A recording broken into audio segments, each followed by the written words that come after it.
एक लड़की जिसके एक विद्रोह ने दुनिया की एक बड़ी सॉफ्टवेयर कंपनी के मालिकों को हिला दिया।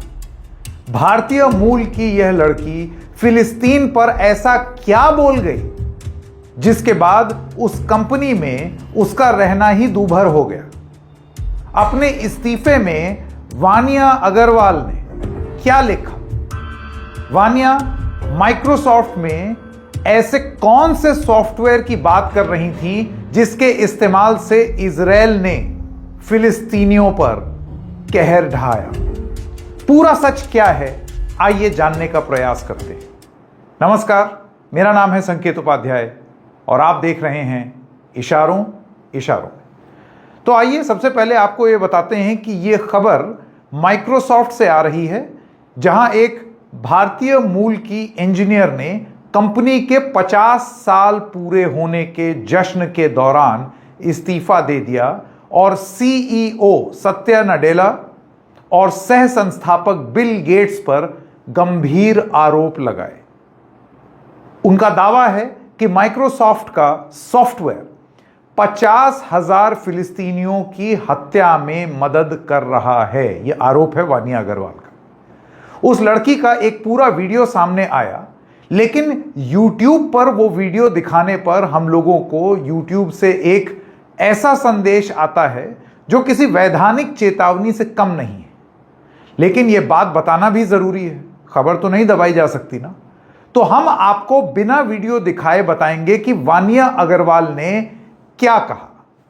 ये कुछ न्यूज़पेपर रिपोर्ट्स हैं। यह घटना 4 अप्रैल 2025 को अमेरिका के रेडमंड में माइक्रोसॉफ्ट के मुख्यालय में हुई। कंपनी अपने 50 साल पूरे होने का जश्न मना रही थी। इस इवेंट में सत्या नडेला, बिल गेट्स और पूर्व सीईओ स्टीव बामर मौजूद थे।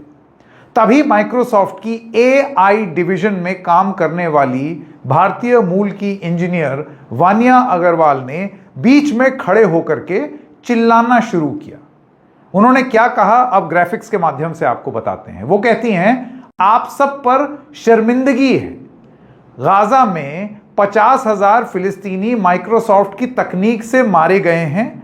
आप उनकी लाशों पर जश्न मना रहे हैं। इजराइल से रिश्ता तोड़िए, अनकोट। ये उन्होंने अंग्रेजी में बोला।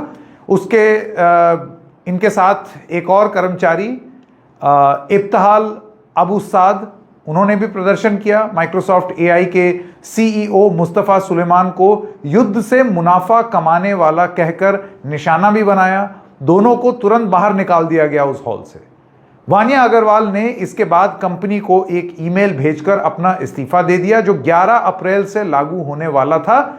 लेकिन माइक्रोसॉफ्ट ने उन्हें तुरंत नौकरी से निकाल दिया। ये वो जानकारी है जो हमको मिली है। आपको ये भी बता दें कि वो ईमेल भी अब पब्लिक हो गई है। उन्होंने ईमेल में लिखा था कि वे ऐसी कंपनी का हिस्सा नहीं रह सकती जो कोट अत्याचारियों को सशक्त बनाती है, अनकोट। उन्होंने माइक्रोसॉफ्ट के $133 मिलियन के इजराइल रक्षा मंत्रालय के साथ करार का हवाला भी दिया, जिसमें एज्योर और एआई तकनीक का इस्तेमाल कथित तौर पर निगरानी और गाजा में सैन्य कार्रवाइयों के लिए हो रहा है। अब माइक्रोसॉफ्ट ने इस घटना पर तुरंत अपनी भी प्रतिक्रिया दी है। कंपनी ने कहा है कि हम अपने कर्मचारियों की आवाज सुनते हैं, लेकिन ऐसा व्यवधान, ऐसा बर्ताव मंजूर नहीं। उनका स्टेटमेंट है जिसमें एक आंतरिक मेमो में प्रदर्शन को शत्रुतापूर्ण और अनुचित बताया गया है माइक्रोसॉफ्ट द्वारा। सत्या नडेला और बिल गेट्स ने इस दौरान कोई जवाब नहीं दिया। जब ये आरोप लगा रही थी वानिया अग्रवाल, वहां पर वो चुपचाप स्टेज पर बैठे थे। और उसके बाद जब वो कमरे से बाहर निकाल दी गई तो उन्होंने अपना इवेंट जारी रखा। कुछ लोगों ने इसे गंभीर आरोपों पर ध्यान नहीं देने के रूप में भी देखा। वानिया अग्रवाल 1.5 साल से माइक्रोसॉफ्ट में थी। उनका प्रदर्शन नो अज्योर फॉर अपार्थाइड नामक समूह के साथ जुड़ा हुआ था, जो माइक्रोसॉफ्ट से इजराइल के साथ संबंध तोड़ने की मांग लगातार कर रहा था। उनका यह दावा है कि माइक्रोसॉफ्ट की तकनीक गाजा में नरसंहार को बढ़ावा दे रहा है। इस समूह ने इवेंट के बाहर भी रैली की जिसमें सैकड़ों लोग शामिल हुए। अग्रवाल ने कहा कि उन्होंने एक याचिका पर हस्ताक्षर किए थे जो कंपनी से मानवाधिकारों का सम्मान करने की मांग करती थी। इस घटना ने विवाद को जन्म दे दिया है। कुछ लोग वानिया अग्रवाल और उनकी जो सहयोगी हैं उनको साहसी मान रहे हैं, तो कुछ का कहना है कि ये कॉरपोरेट इवेंट में इस्तेमाल करने वाला एक गलत तरीका है। ये कोई तरीका नहीं होता है अपनी बात सामने रखने का। माइक्रोसॉफ्ट और वानिया के दावों की अभी स्वतंत्र पुष्टि नहीं हुई है कि उनको जो तकनीक है वो सीधे गाजा में इस्तेमाल हुई है या नहीं, माइक्रोसॉफ्ट की तकनीक सीधे इस्तेमाल हुई है या नहीं। लेकिन यह सवाल जरूर उठता है कि टेक कंपनियां युद्ध और मानवाधिकारों के मामले में कितनी जिम्मेदार हैं। इस घटना ने माइक्रोसॉफ्ट की छवि पर भी सवाल उठाए हैं।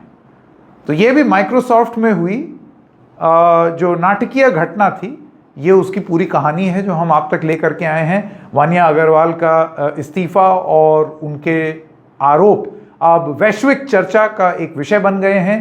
क्या इससे टेक कंपनियों की नीतियों में बदलाव आएगा, हम देखेंगे। इशारों इशारों में फिलहाल इतना ही, फिर मिलेंगे, तब तक के लिए नमस्कार।